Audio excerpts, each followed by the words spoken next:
Hey kids, this is Aaron from the podcast that wouldn't die, and Kevin and I use Zencastr. You think you're better than us, that you're using something else? You're wrong. Zencastr's the place to be. Who are you to deny it? It's now super easy to record a podcast with Zencastr. Log in using your browser and start recording a high-quality podcast right away. Record studio-quality sound and up to 4K video with your guests. Go to zencastr.com/pricing and use our code DIEHARD and you'll get 30% off your first month of any Zencastr paid plan. We want you to have the same experiences we do for all our podcasting and content needs. It's time for you to share your story. Only a fool will give up a chance for a 30% discount.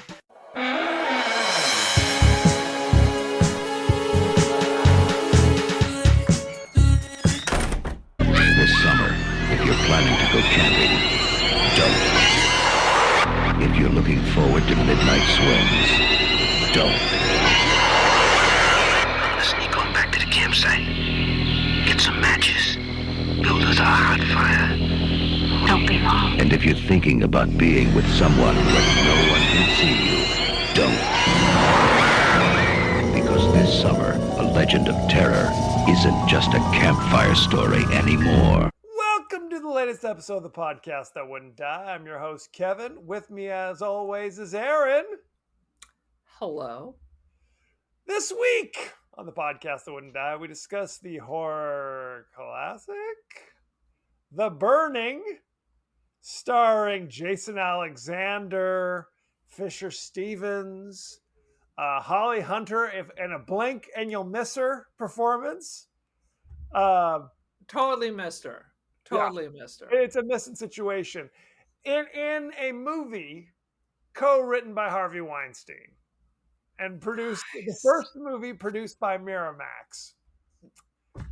Good times. Each week in the podcast that wouldn't die, we discuss guilty pleasures and forgotten classics of the horror and sci-fi genre with a comedic twist.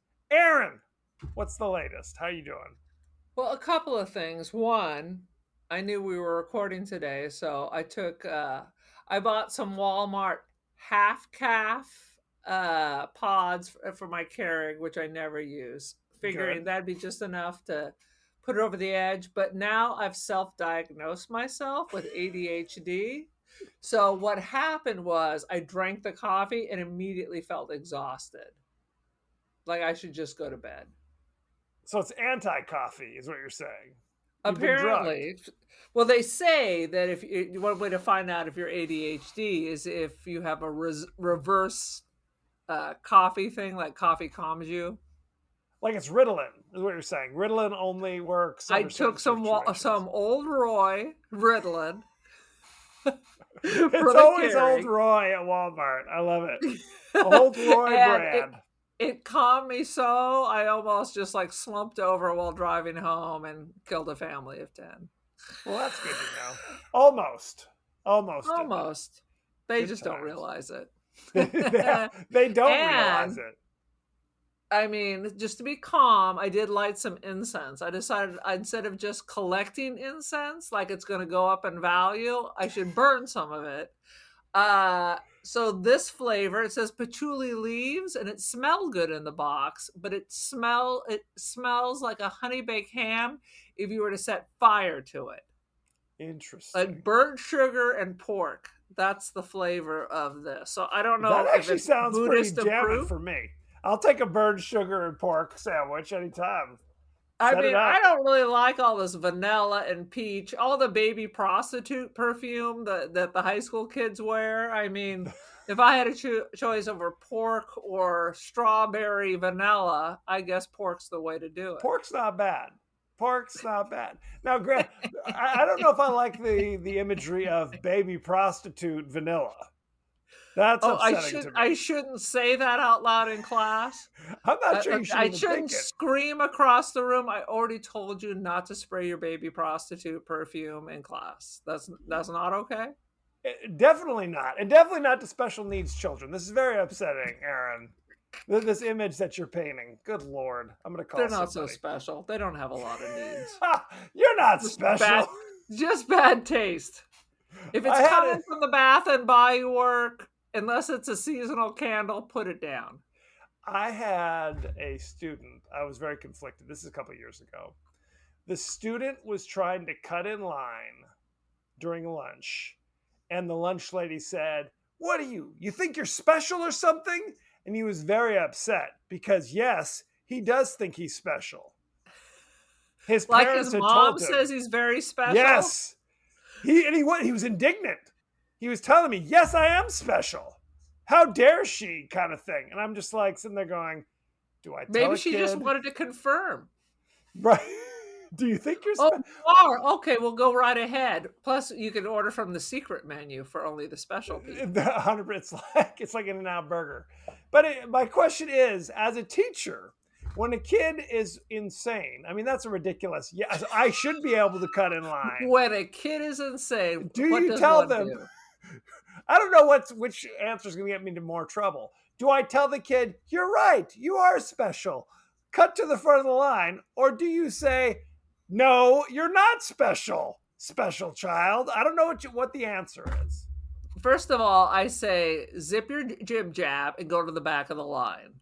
And then if he argues his specialness, I'm like, "You are special."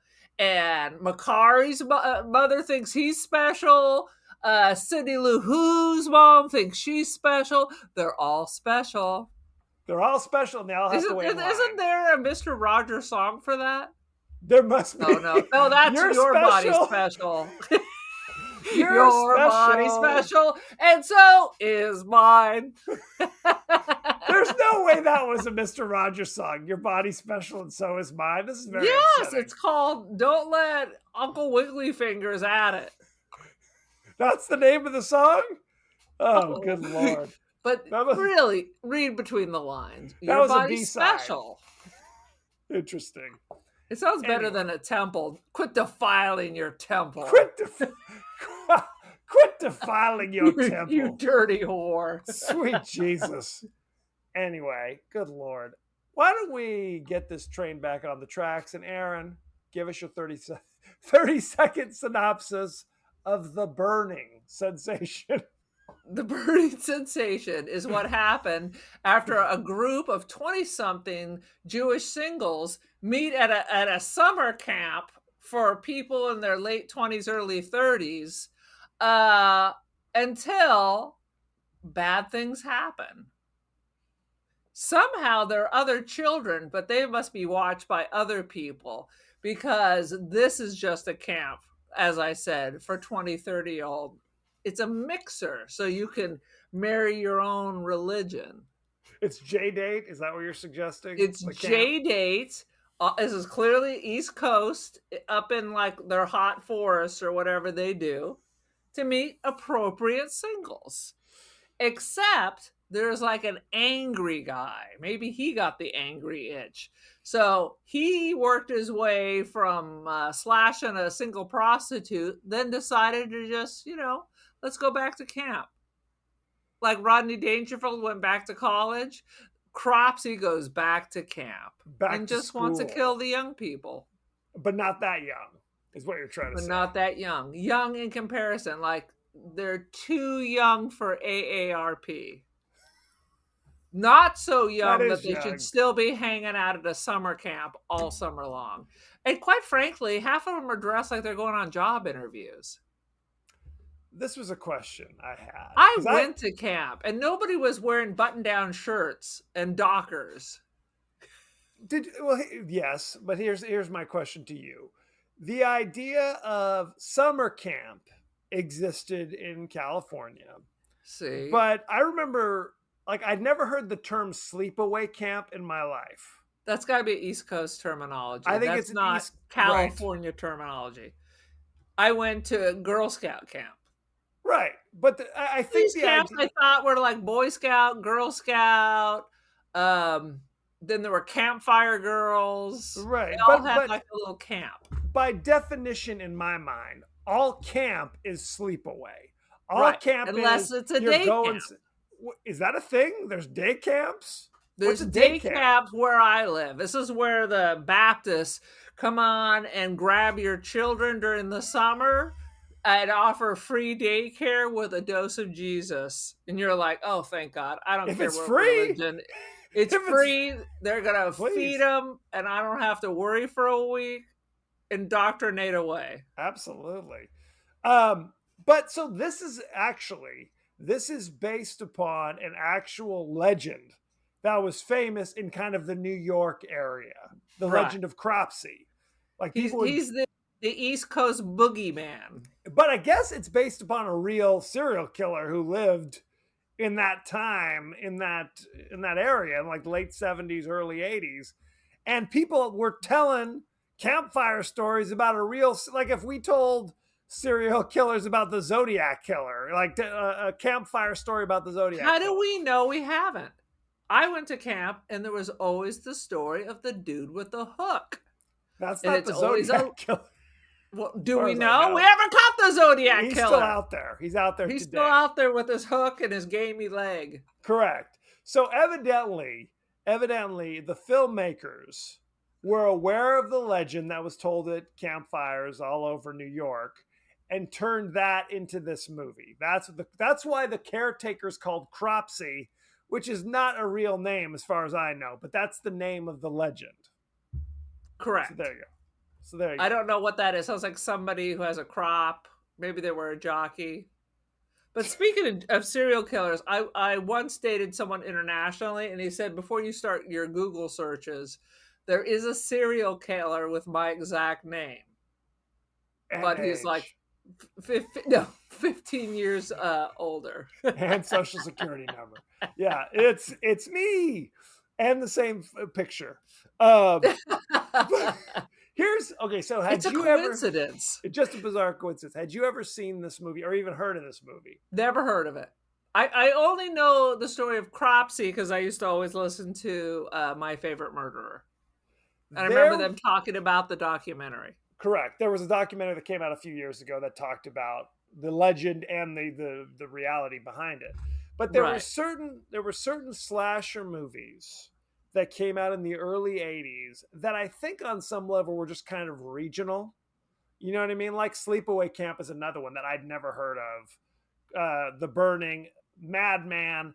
These were all movies that I heard about as an adult that had come out in the early 80s that I think didn't make their way to Southern California, but maybe I'm mistaken. But this was one of those straight to movies. video. You can't keep up with this shit. Well, this is before straight to video. This is before straight to video. Yeah, this is like if the movie existed, it was in theaters at this time. Is this back in the day when you had the line down the middle of your TV and the two sides were wrong, but you still watched the movie that way?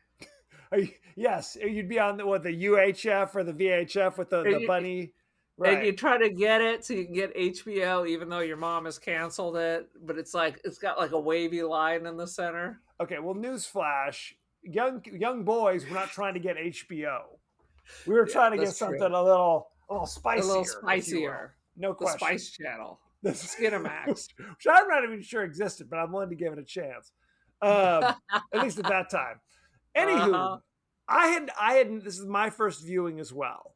I'd heard of it like lately within the last 5 years, but I who recommended it? No one recommended it.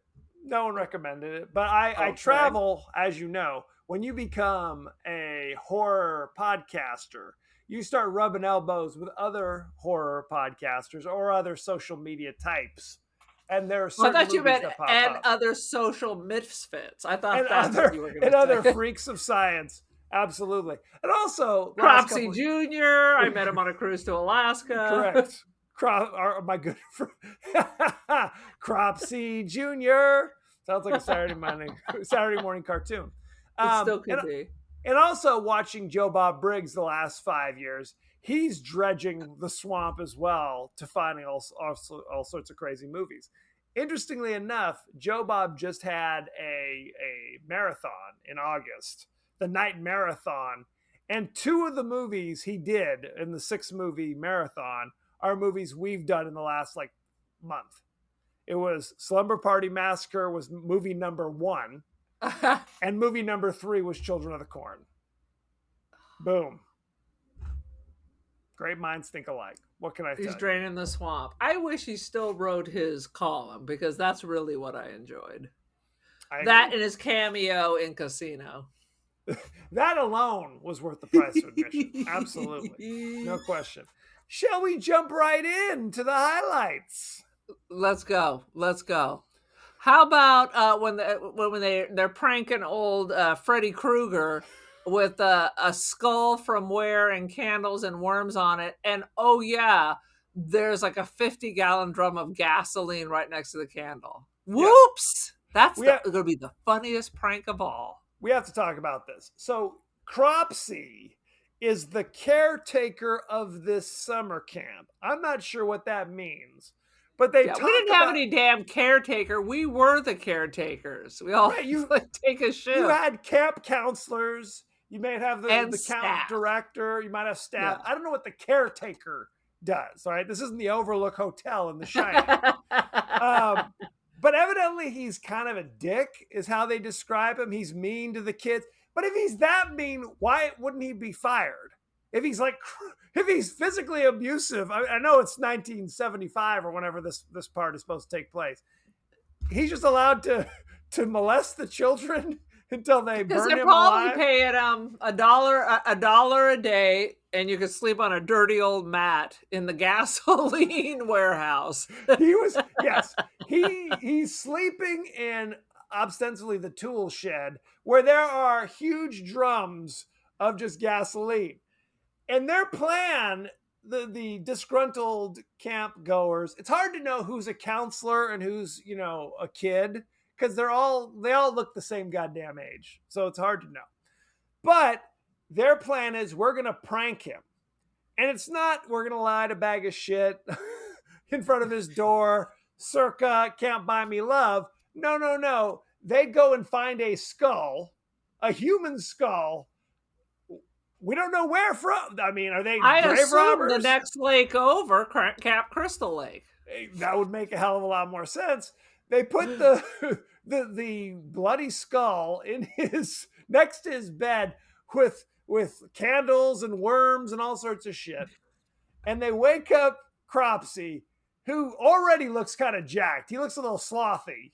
Yeah, from the Goonies. He's seen some things. From Jump. He looks borderline from Jump.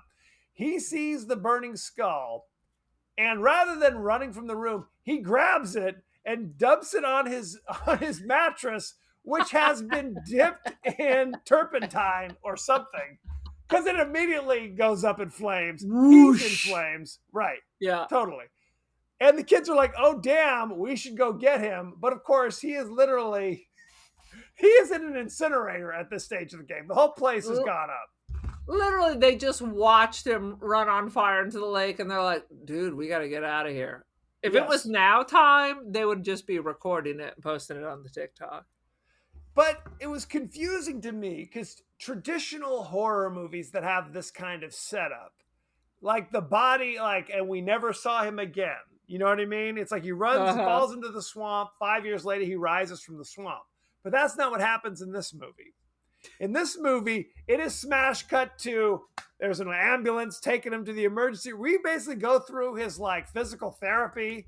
I mean, we see Cropsy recovering from his wounds, I guess. We have people actually having full conversations with him. Yes. He's so burned, he's caked.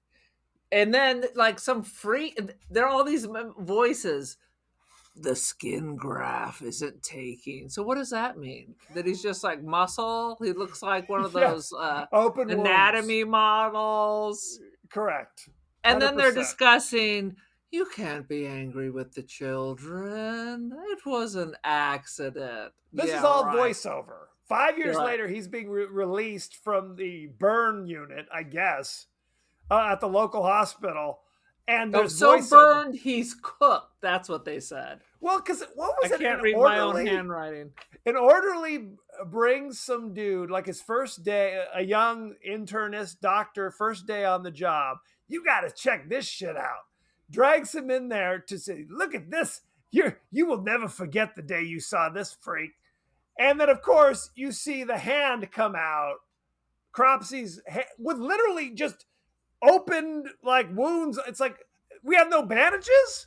You We can't had no do anything. bandages, and God forbid you're in the burn unit all the time. God forbid a nurse or orderly has ever been touched by a patient.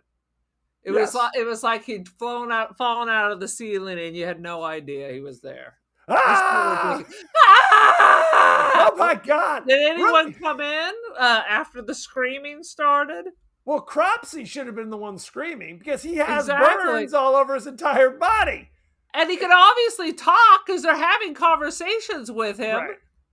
You need to forgive and forget, Cropsey. I'd be like, get the f out of my room, jackass. Leave me alone. What was funny is the hand comes out, grabs the orderly. The orderly goes, "Oh shit." The doctor just goes like, "I'm out. Deuces." He just walks out the door. Leave. He's Who like, knows later. what happens there? Good He's Lord. like, I'm going to become a podiatrist. I'm out. I am out of this shit. Smash cut to 5 years later. Cropsey's like wearing like a trench coat and like a fedora. He's like the Invisible Man. He's got like a scarf wrapped around him and big old goggles.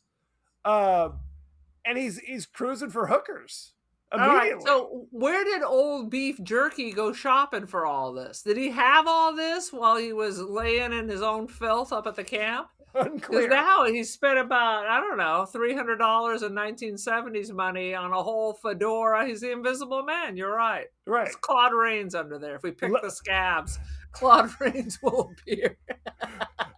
Leather isotoner gloves on. I mean, every ounce Only of his the body. finest. No question. No question. You're a goddamn bird victim. How are you planning on hooking up with this hooker who frankly looked like a real hooker? This was not Julia Roberts. This was Right? like, hey, lady, we're going to shoot this extra scene. How about $20? Absolutely. Dude, that looked Absolutely. real. I started having real good vibes for this movie. It looked super giallo at that moment. It With did. all the blood running out. I'm like, okay, I'm Yes. setting up. So they hired her. I mean, she's probably a very nice lady, probably teaching drama in Connecticut or something. But For sure. in 1981, she looked, that was like some realistic prostitution. That's right. Not that I know. In Well, my clearly, she was a method actor, and for Yeah. this role, she lived on the streets for 6 months, turning tricks just to get the Yes. right vibe. just to get the vibe. This is the Stanislavski method. He'll tell you that's how you do it. Lee Strasberg. Anywho, she she invites him up to her apartment. Is that what the hookers do? Here's where I live. Why don't we go up to my place? Is that how Well, it you know, works? she's getting older. She's not as flexible. I mean, for the young ones, given a BJ in a urine-filled alley, it could be exciting. But, you know, your knees start hurting, your back starts hurting. That is true. They don't talk about the knees to hurt when you're She's got the Craftmatic adjustable BJ chair. You know, she you does. got to do it. You got to do what you got to do. So she invites him up to the room. He immediately is like turning off the lights, which I thought was considerate, right? If you're a horrible freak, let's dim the lights a little bit. And then she turns and is like, "Oh my God, just get out of here." But when they show him, he's still wearing the goggles and the scarf and shit. I mean, what was it, BO? What was the issue at that stage of the game? Well, it's true. Unless they were teaching him hygiene, it could be that he's been wearing that stink, stank, stank outfit. But Stink, she was 3 stank, sheets. stunk. I'm not sure she could tell. Right. He can't be too choosy at that stage of the game, but who knows? But he So murders he's her. angry at her because she burned him, or he's just now going to kill anyone who speaks to him Now this is a question. or is near him. this is the question, because when you set up these kind of revenge movies, right, then Right. presumably he should be only killing those kids in the window who caused the ruckus, right? Indeed. But when you deal with these kind of slasher films, motivations usually go right out the window, right? So It's like- are we assuming now he walked there? Because he doesn't Yes. seem like he would have a car. So after he killed her, he took a nap and then walked out of New York and went up to upstate New York to wherever this camp is. That's Camp 100% Dog correct. Star or whatever the F. It was Camp Dog Star. Keanu Reeves performs there every night. But you're right. He was in the city. I mean, I don't know if this is New York City, if this is Manhattan Island. I'm not sure. But he It's walks. New York-ish. No question. He walks from the city proper into the forest where people are like, we can't even get here unless we're by canoe. Unless we travel by water or helicopter, it is impossible to leave this camping area. So I'm not sure how it works. Do you think that he's some kind of this is a Marvel Universe situation? Yes, he's a mutant. That he gained secret powers from his open wounds from a polluted lake. This is the prophecy. He's a different kind of X-Man where you're just ears and things slough off. Clearly. So this is actually a different camp. This isn't Camp Blackfoot. This is Camp something else from across the thing. Now there's I would hope so, because aren't the Blackfoots in the Dakota territory? We're way off then. That's true. I'm not sure they were concerned about such things. The writers of this movie, including Harvey Weinstein, not too concerned. I think this is autobiographical. It could be. Now, there was a grand reveal later in the movie that Todd, who I guess is one of the counselors, 5 years earlier was at the other camp and was, in fact, one of the kids who participated in the prank against poor freakish Cropsey. So that's why he's here, I guess. Right? I think it's coincidence. He's the only one left. Is that it? No, the other kids get off scot-free. Well, everybody else. Well, it's funny because this movie was kind of upsetting, honestly, in the sense that there were multiple scenes of women kind of being pressured into sex that they didn't want and were not going to enjoy. No, and this was Camp Rapes a Lot. Absolutely. It was absolutely the first, and the filming this, especially now that you know it's Harvey Weinstein. The first girl who is murdered at the camp, you see her full frontal nudity multiple times, and I got the sense just watching her that she was not entirely comfortable to be giving you full frontal in this movie. So, and then to have her so she's full frontal going into the water. Her guy that she kind of likes, but also kind of scares her, which is a good sign. Yes. I'm so disturbed by my boyfriend that I don't want to go to the overnight camp, but the counselors told me I could leave if I wanted to. Why don't you break up with him? Because I kind of like him. Steve. I kind of like him. But not even a boyfriend, like a flirtation. Like somebody that they're kind of... He's terrifying. Yeah, he's definitely... The camp is all Harvey Weinstein.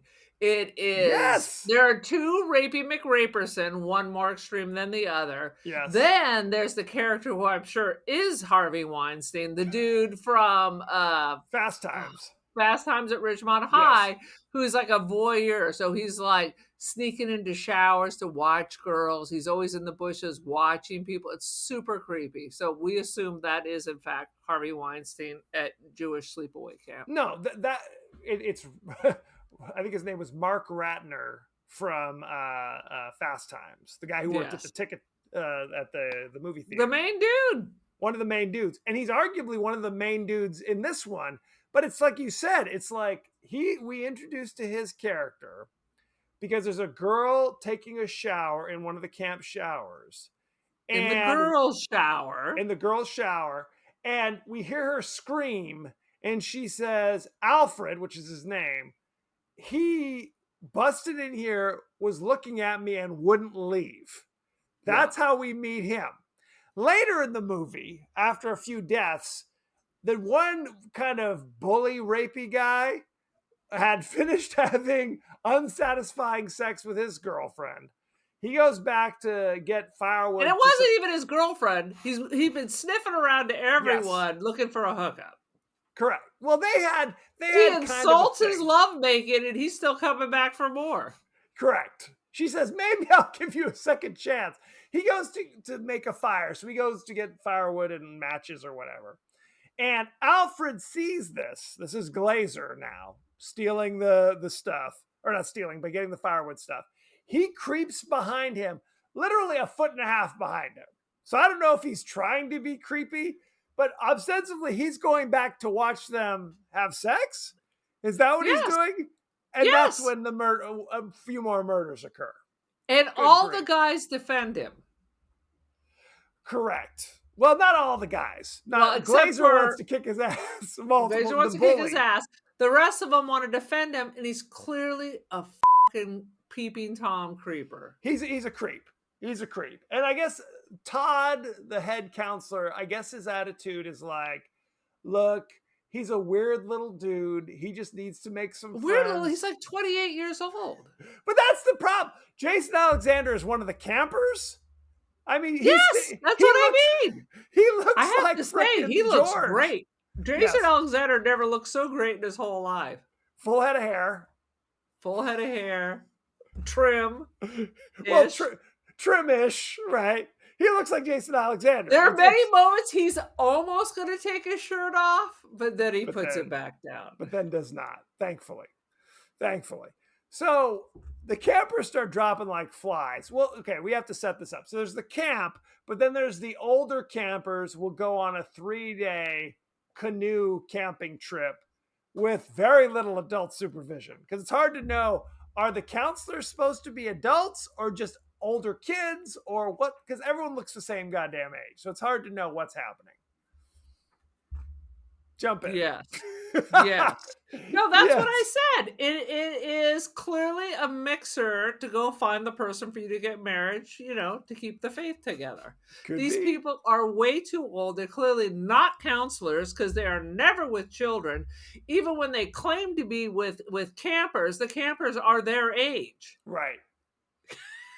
Well, it makes no goddamn sense. I think Todd and his girlfriend are supposed to be the counselors. And everybody else are supposed to be campers, is what I think. But it's hard to tell. George Costanza, mother put him on a bus for camp. Is that what I'm hearing correctly? Yes, correct. He drove his Trans Am to camp. Well, and the other thing I found is that in my research, I discovered that the guy who plays Glazer, who's the pseudo-muscly kind of bully guy, is in fact older than the counselors. So he's supposed to be a camper, but he is in fact older. So this is the craziest shit. It's hard to know. Look, what the age that you typically go to camp, and you can correct me, is usually like maybe through middle school. No, I went in high school, I think. Did you? Maybe it was middle school. They have it for high school, but you're kind of, once you get to that age, you are like a counselor in training because the actual counselors were people in college. Right. When you're a counselor, you're getting paid. Right. I'm coming. It's not a volunteer thing. I'm coming here. You're paying me to spend time with these, to babysit these kids. That's the idea. Okay. Yeah. So, but I figure by the time you get to high school, you should be like, you don't have to ship me off somewhere. So because you're at work all day and I'm going to be home smoking meth or something, right? I think it's a fun thing. I think it's like, in California, you got the nature all around you. When you live in the big city, I think you have this whole thing's going to be based on Seinfeld. Camp buddies that you see every year. No, and it's like a little fun adventure. Get out of the hot city, right? And I wonder if it is much more of an East Coast kind of thing, where it's like every year you go to the same camp, and maybe you go for a month or something. Maybe you go for the summer. I have no idea what these people are doing. Yeah, what we would do is we might go for a week. We might go for a week, maybe end of July, beginning of August, and then that's it. And maybe you go to the same camp, maybe you don't. Any friends you made that week, you would never, ever see again. Never again. That was the end of the friendship. Yeah. I went to Camp Nawakwa, and I can't remember the name. of the other camp I went to. I went to Pathfinder Ranch through the boys club. Like you signed up Okay. at the boys club, and I don't know if they had a connection with the Pathfinder Ranch or whatever. Is that for like the troubled teens? It like sounds like it would be, or it sounds like bulldogs it's a and Christian parolees, or right? Or it's yes. To my knowledge, none of that was true. But who's to say? Who's to say? So anyway, the massacres begin. Cropsey is out killing people, and there's a particularly interesting scene where what's her name, Karen, who was almost date raped by her creepy flirtation. She's murdered, and the next morning she doesn't show up again. So they think she paddled away back to camp, but took all the canoes with her, or didn't know what she was doing and let all the canoes go. Some kind the of water ridiculous. was still. This wasn't like they were Right. on the ocean. Where are they Whitewater going to float rafting, to? right. It's not It's whitewater rafting. It was like glass still. Correct. It's it's not the Colorado River, but whatever the case God. may be. So now we're amping up the drama because now they're kind of trapped. At one point, somebody goes, "Why don't we just walk back? Do you see how thick that forest is? We can't possibly." Where are they? do The that." Amazon? Could be, right? I They have don't know about you, but our Please. camp was not like miles from civilization. No. It was Of like right course down the not. road from Hemet or something. Well, I mean, it's in the mountains. The camp I went to was in the mountains. Did So, you I have to be mean, helicoptered in? there were- or yes, were there 100%. villagers? No, they parachuted in, right? Like commandos behind enemy lines. And then it was just parkour across the top of you, the you trees. did absolutely. So they, rather than risk walking through the forest, because again, the question is, it's impossible to reach by land unless you're Cropsey, because Cropsey, horrendous burn victim, and imagine going through a dense forest just with normal skin. Ow! That would kind of hurt a little bit. Now imagine doing that where you're just an open wound, wandering through the forest, getting hit by pine What about needles. all the scar tissue? I'm assuming you got like chicken front arms. You don't have the flexibility and stretch if you've burned down to the muscle on every inch of your body. Well, and the other thing is when they showed It's like Cropsey, very athletic work. you're absolutely right. When they showed Cropsey earlier, he did not seem like some gigantic behemoth. No. He just seemed like a normal dude. But evidently, with the with all the surgery he had, they added some optional things to his body. They turned him to a cyborg or some sort. Now he's superhumanly huge and superhumanly strong. So that's good. That's helpful. They gave him some of the monkey shine serum into him and turned him into a Monkey shines. made him much stronger. I don't know. And he went on, and he's in the Ethernet, and now he lives entirely on X. Absolutely. So It's Elon Musk. they fashion a raft using just driftwood, evidently, because there's no evidence that they're chopping down trees or any shit. Unless I missed it. Did you see anything like that? It was just gathering I didn't see firewood. any of the felon of the trees, but apparently this was a very great camp because they were able to whip that together and put like 12 people on it. And they did. Boom. They said paddle back and Why go don't they get just help. make two and then we just all leave? Impossible. There's only so much driftwood to be found, evidently. And this revealed the most bizarre and outlandish moment where they're paddling the I don't know how old they're supposed to be, 20-year-olds, paddling back towards the camp, and they see the lone canoe. Oh, there's a canoe. We should just get on there. And as they get close, Cropsey was evidently waiting in the canoe on the off chance that they decided to paddle. On the off chance they decided to build a raft and then paddle hours because they're exhausted. It's like they've been out to sea for 6 months. They paddle. Shut the fuck off. I'm going to leave you on the shore. I have no tolerance. So Cropsey was laying in wait in this canoe, jumps up with some shears that he had with him, just starts just starts. It's ridiculous. There's like 15 people, and they all just sat there in line waiting to be individually. I mean, you could have rolled off into the water. Let's see if Cropsy can swim after you. Is he standing in the canoe? He's standing in the canoe and is managing to stab everyone from the canoe, as far as I could tell. Yes, correct. He has like I don't know, like the reach of a condor. I don't know if his arms stretch out so he could reach all the way across, or what's happening. Well, but everybody waited patiently until they could be murdered. Correct. I like the scene where young Fisher Stevens is standing there with his hand, his fake plasticky hand, going, "Whoa, it's Cropsy!" And then you see the slow motion of the shears just snip his fingers. Ah! So poor Fisher Stevens. It's a sad situation. I love Fisher Stevens. I have to tell you, he always brings his best. There was a period in the mid-'80s.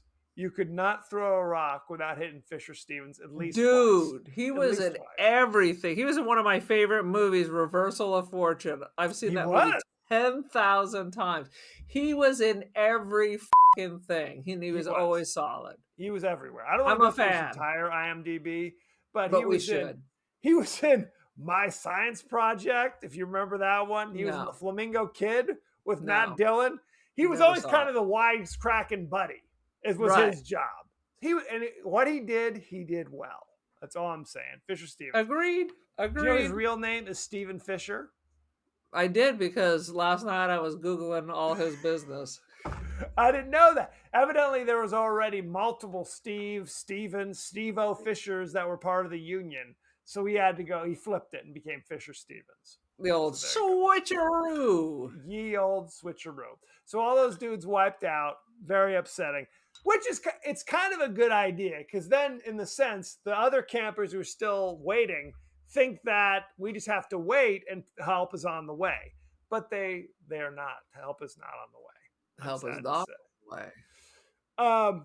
Another notable death that I found kind of fascinating was the horrible sex scene between Glazer and his gal pal, whatever she was, Sally, where you hear, the way I do it is I have the subtitles on there, right?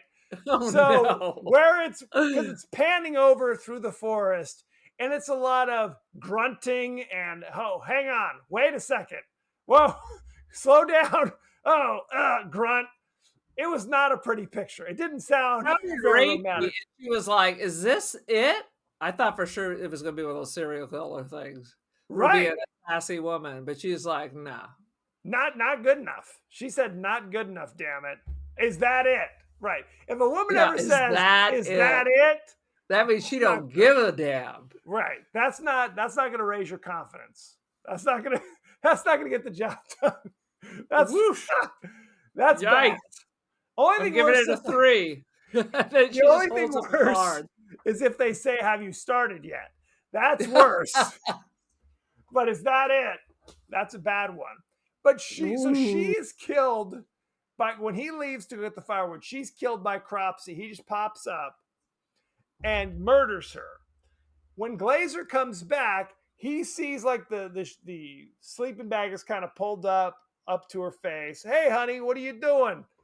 How are you sleeping?" And he pulls the sleeping bag back, and then immediately the shears come up and skewer him, and he's being lifted by Cropsy. Which is ridiculous. You didn't notice the sleeping bag is stretched so, because there's like an old dude in a fedora hiding under there. This isn't Freddy Krueger coming in the dreams. This is supposed to be like, I don't notice that my 90-pound girlfriend is now suddenly this huge mass. Correct. Like you would, and this is one of those scenes that drives me crazy, where it's like, this is meant to fool the audience, but would not fool actual people who were there. Right. That's why they only showed an inch of the sleeping bag, so because otherwise there's no way they were going to hide that. Right. Because I was like, where did the knife come from? And then I was like, what? Right. It made absolutely no sense. You're telling me a 6'5", 300-pound old prospector was hiding under the sleeping bag with your girlfriend That and you was an didn't old fucking notice? prospector. Is that what you're saying, telling me? Sweet Jesus. Because you're right. And again, this guy is the big bully. The muscly bully is literally almost laying on top of her, moving the sleeping bag. Hey, Sally, are you sleeping? And then the shears come out and picks him up and skewers him to a tree. Yeah. He's an X-Men, I told you. He's We'll an find X-Men. out. It's all part of the Marvel universe. It'll be Right. part of the next Deadpool. But what's funny about this is how many times somebody keeps coming back to this area and getting killed. So Sally's there asleep, gets killed. Glazer comes back, is killed. Frickin' Alfred, who witnesses the second murder, runs back, gets Todd. Todd, you got to see this shit. Todd goes, oh my God, there is some murders. Cropsey comes out again. He's like, I'm just chill. Just keep bringing them to me. I don't even have to get off my couch. But of course, Todd doesn't get killed. He just gets a little scratch. And they just left him. Everybody else is nailed to a tree like Jesus. He has a little nick on his ear and he's left to be. Correct. Now, there are people who survive because the whole camp gets on the raft, which is drifted back, and they're just slice and dice corpses on it. They just kind of push the bodies out of the way, I guess. Everybody's very sad. And everyone else like, let us get on the raft. Don't you think you'd be afraid? The last people who got on this raft were murdered. Now we're getting on the raft? Well, clearly they're not very smart. But they do know that someone's slicing and dicing on the land. So maybe they think this is their chance. This is their chance. Now they leave Todd behind, the head counselor. Which makes no sense. Oh, because he's got to find Jackass Joe or whatever. Correct. The only reason I remember Alfred's name is because in the final 10 minutes of this movie, Todd says it no less than 400 times. Alfred? Alfred? Is that you, Alfred? And I always love the kind of quiet, like, shout, hey, Alfred. That doesn't, I realize, watch this, it makes no goddamn sense because you don't know where anybody is. So no. You either have to be in the woods. You either have to be absolutely silent and don't call anybody's name, or just shout it to the wind, because who gives a shit? Cropsey could be there, Alfred could be there. You have a 50-50 chance of running into anybody anyway. So and Cropsey don't gives a damn. Cropsey don't gives a. And of course, Cropsey's lair at this point is, for some reason, there's an old mining colony in the middle of the forest. I was trying to figure out what the F this whole place was. Correct. The end is so bizarre. So he captures young Harvey Weinstein. Yes. But he doesn't kill him. He ties him up. Something he hasn't done with anybody else. Everybody else he chops up immediately. That's why I thought there was going to be a big reveal where he's like, Luke, I am your father. It's me. It's me, your brother. My brother was always it's Daddy Cropsey. It's Daddy Cropsey. Well, you wanted Todd to be like, actually, my last name's Cropsey. Womp, womp, womp. He was my father all along. I was too ashamed. See, we're rewriting the ending. It's perfect. Dude, it'd be like the first Jason where he's getting revenge for his estranged father. Right. And as I'm sitting here thinking about this, he has an opportunity to kill Todd at that moment. And he's the only one who was there when he was horribly burned, and he does not take it. Maybe this is an unreliable narrator, and everything we're witnessing is simply told by the murderer. I mean, do you mean the director is the unreliable narrator? Is that I can get behind? Whoever lives. Did Alfred live? I can't even remember. Did the dude from Fast Times live? Yes, he lived. Peepin' Tom, Skeezy Harvey Weinstein's, avatar. He's the one who lives to tell the tale. Well, Todd survives too. They both survive. Oh shit! Well, Todd should have died. Along very attractive though. He's a handsome devil. Along with the other 9 kids, including Jason Alexander, who get on the raft. They make it back to camp and everything's cool. So right. I liked our idea. I want it to be Harvey Weinstein was really working to avenge his father. Yep. that makes sense. And his father will be revealed to be the creepy dude from Texas Chainsaw Massacre 2. In the wheelchair, the old grandpa. But crispier. Like his skin is like KFC extra crispy. Or Popeyes. Don't you always say, give me extra crispy? Who says, give me the regular? Someone goes up to his forehead and just peels a little off. That's what I want. But my question is, does anybody ever say, can you make this Kentucky Fried Chicken less crispy? Is there a Well, they do have the original recipe, which actually is a different flavor. So is that the issue? It's 2 different flavors? It's 2 different flavors. Extra crispy does not taste like original recipe. Interesting. Well, not that I would know. I haven't done the Pepsi challenge with a different, what's the difference? No one even knows what the Pepsi challenge is these days. No. Anywho. No one knows. Any last thoughts about The Burning, which is the shittiest title, by the way? Yeah. My thing is Cropsy's been able to dispatch everyone. Yes. At the end of the movie, suddenly he's a bumbling idiot and it can't even do anything. And these 2 Nimrods take him over with like little effort. No effort whatsoever. It's like, we just got to wrap it up. So let's make him an idiot. Boom. Make him a bumbling imbecile. Absolutely. Good Lord. I mean, I think at one point they were talking about having a sequel of The Burning because he gets burned again, but he took a hatchet to his forehead. It went through his head. He's not coming back from this unless there's some supernatural shit. I don't know. Which there always is. There always is. I mean, what did they do to Michael Myers? And then, they cut him up into a million pieces. They put him through a chipper shredder, so he's just a goo. And then they turn around and look back, and the goo's gone. That's true. That was chapter 4, I believe, of Halloween or whatever. Sweet Jesus. Should we go behind the scenes, for God's sake? Let's do it.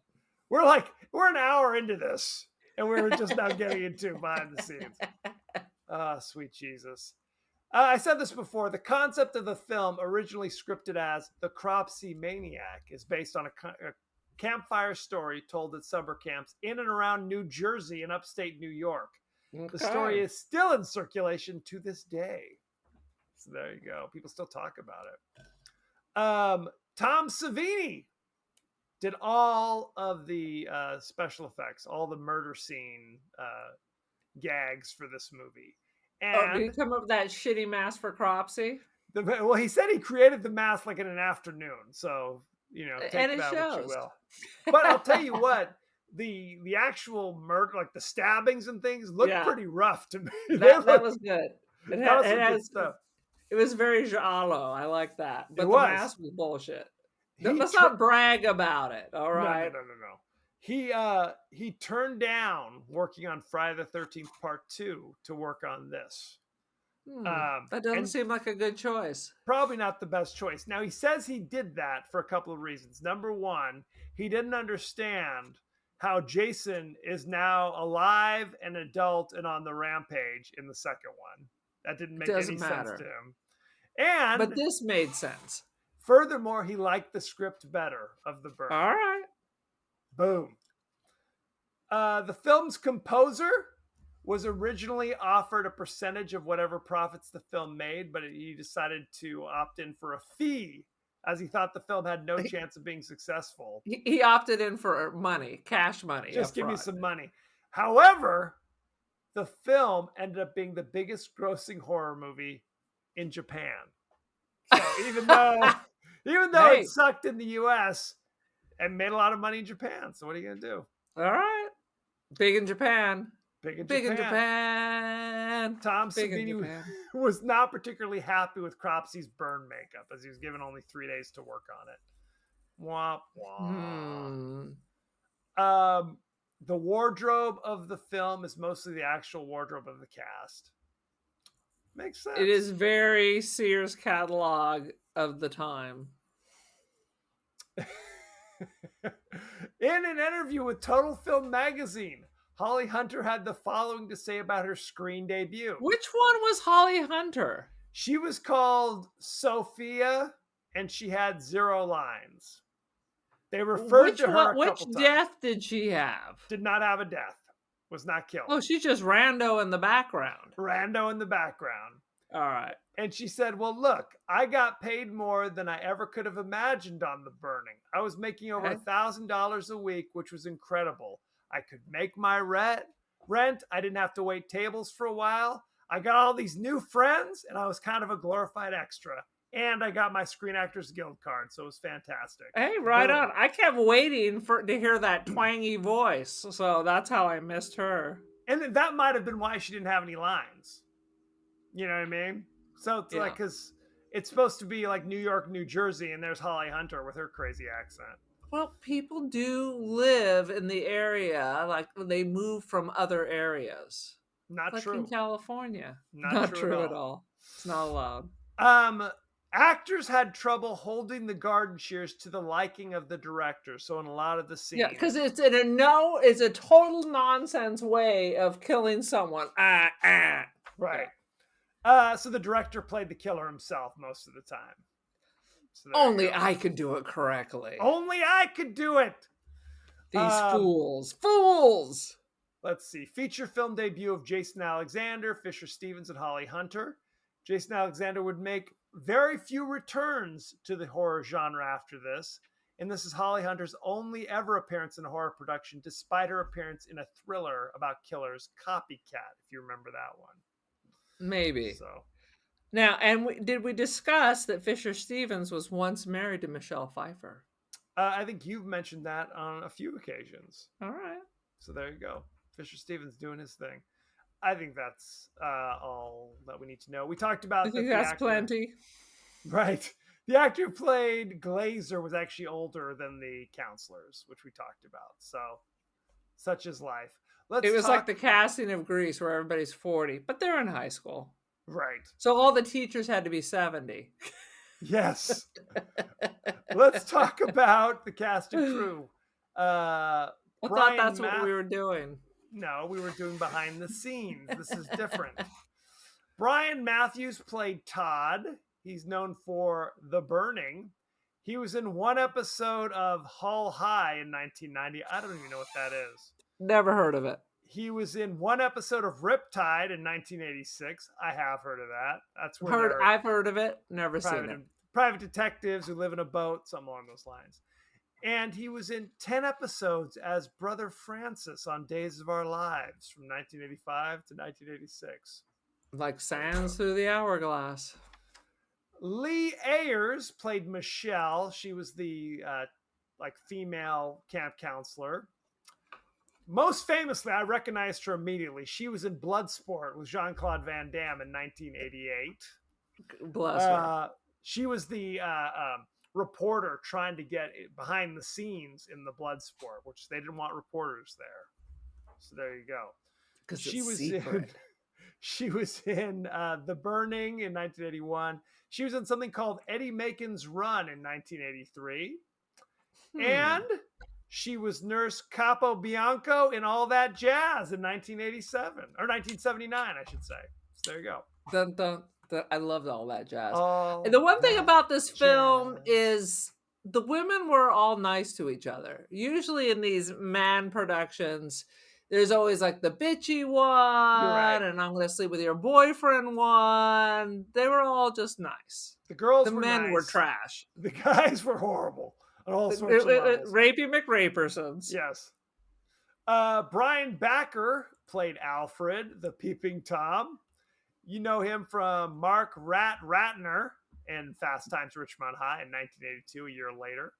He was the doctor in Loser in 2000. Yeah, how did he get Fast Times at Ridgemont High, which was iconic at the time, from this?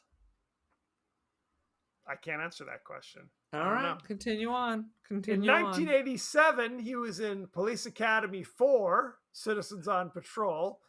This movie is famous because it's the last one with Steve Guttenberg, and yet they made about 4 more after that. What is the Goot doing these days? Community theater? I don't know. And then, of course, in 1981, he was in The Burning. Let's see. Jason Alexander played Dave, the comic relief, I guess. You know him from 172 episodes as George Costanza in Seinfeld. 100%. He was the voice of Hugo in The Hunchback of Notre Dame in 1996. I think that's the Disney. Really, beyond this, no one cares. He was Philip Stuckey in Pretty Woman in 1990. True. You remember that?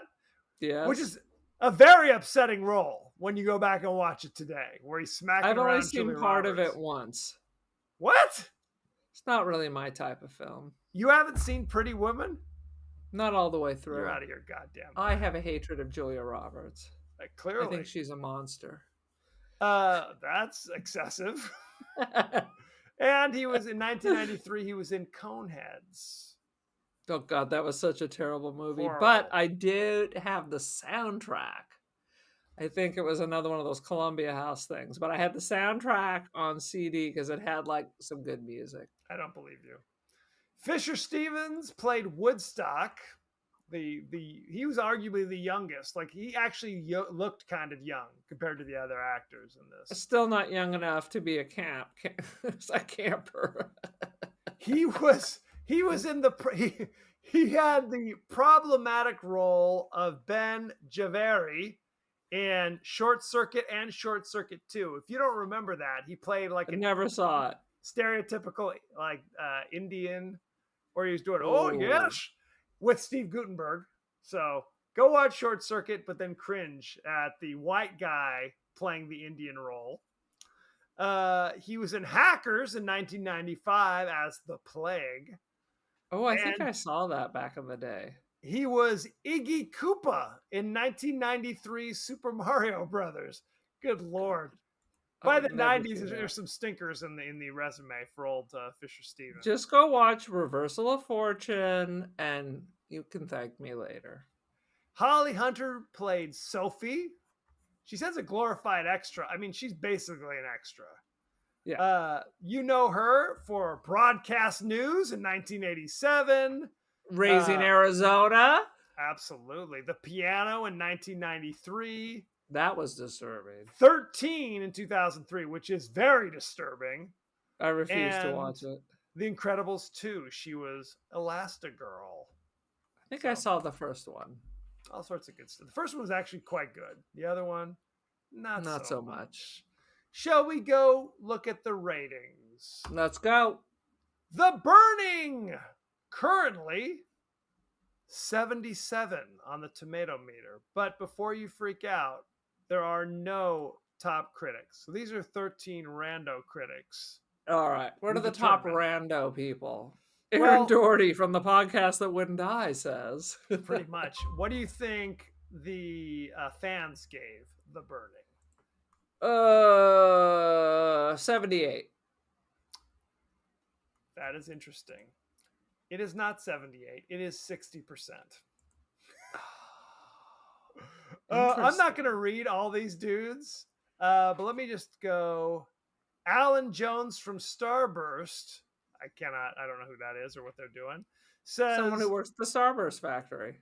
The Burning has some shock value if you're prepared to fall for all the well-worn tricks of the trade and put out of your mind every film you've seen in the last 3 years. So good to know. Now, one thing I want to mention about this movie is there was another film that was going to come out also talking about the Cropsey legend, and it was called Mad Men.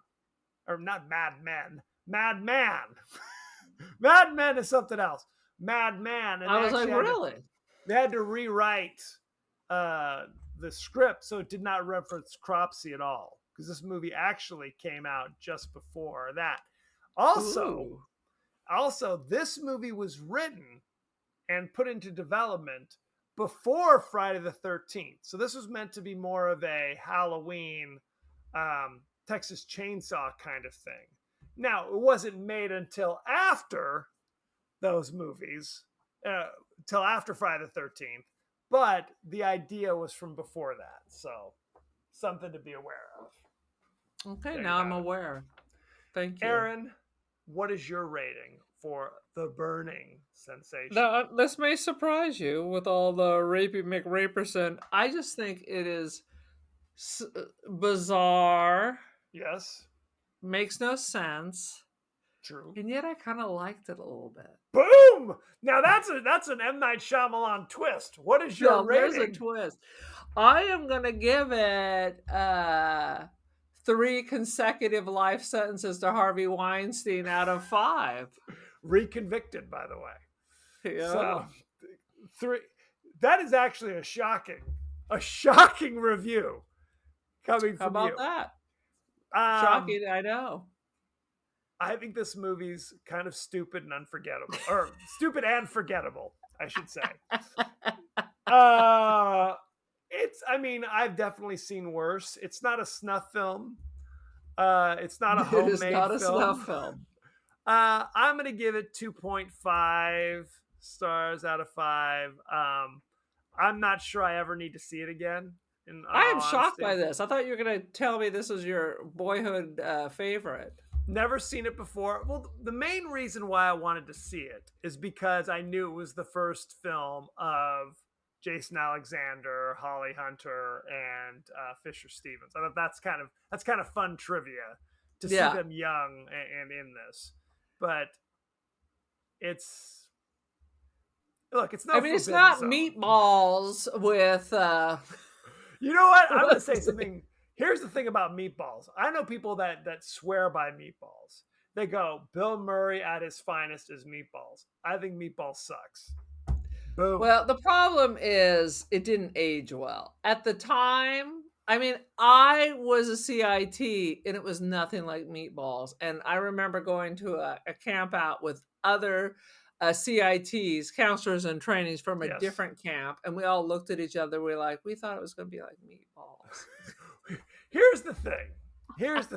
I love Bill Murray. I love him. I'm bringing him to Thanksgiving next year. Ghostbusters is one of my favorite movies ever. And it is largely because of him. Because of his lines, his delivery. Meatballs blows. Not to mention just because here's a 35-year-old guy working at the camp, Bill Murray, who's clearly hitting on a girl who looks like she's about 16. That's upsetting. Chris Makepeace, always a problem. Oh my God, always a problem. Any movie with Chris Makepeace makes me want to run out of the room screaming. So that's sad a problem. but true. He had pretty eyes, though. Oh God, Stripes. Stripes. I used to watch Stripes and enjoy. Now I watch it and I go, this movie is not funny. They did not age well. They did not age well. But at the time, you were rolling on the ground, pissing yourself. I still love Caddyshack. I still love Animal House. I still love Revenge of the Nerds. I'm going to put that out there. I just think Meatballs and, to a lesser degree, Stripes, it's like there's no plot. You know what I mean? It's just kind of set up gags. It's just Bill Murray riffing. And now, if the gags are funny enough, then you're cool with it. Now, Stripes, you're kind of laughing through it, but the moment they get to Europe, where they're freeing people, that movie not so funny anymore. It goes right off a cliff. Anyway, any last thoughts on The Burning sensation? No, but I have more thoughts on Bill Murray. Okay, he's a national treasure. I know we've tried to. He's been almost canceled a half a dozen times, but he just resurrects like the Phoenix. Love him. And Lost in Translation, one of my favorite films of all time. Saw it once, don't really have an opinion. Anything else? Lord. No, because of that. I'm at a loss. Podcast is over. Podcast is over. Record scratch. Record scratch. Oh, sweet Jesus. So, thank you very much. You can visit us across the interwebs. We're on TikTok. We're on Instagram. We're on X for the moment.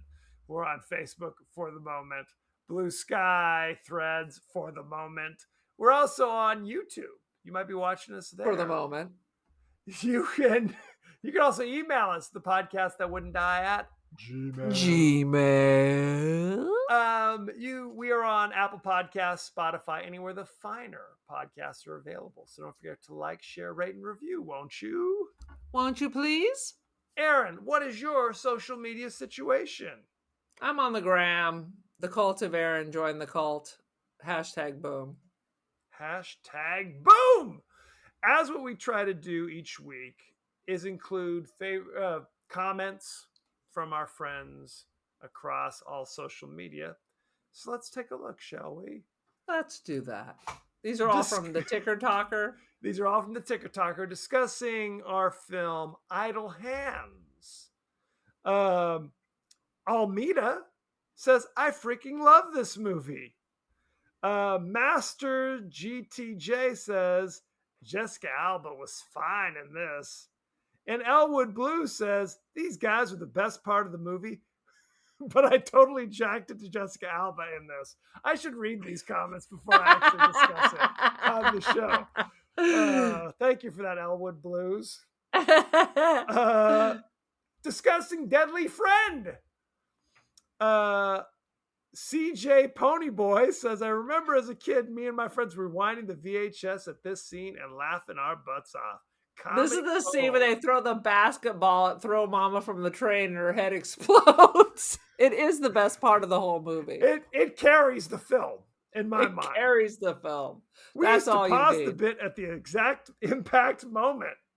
Yes, absolutely. And that, sweet Jesus. The whole budget went right there. No question.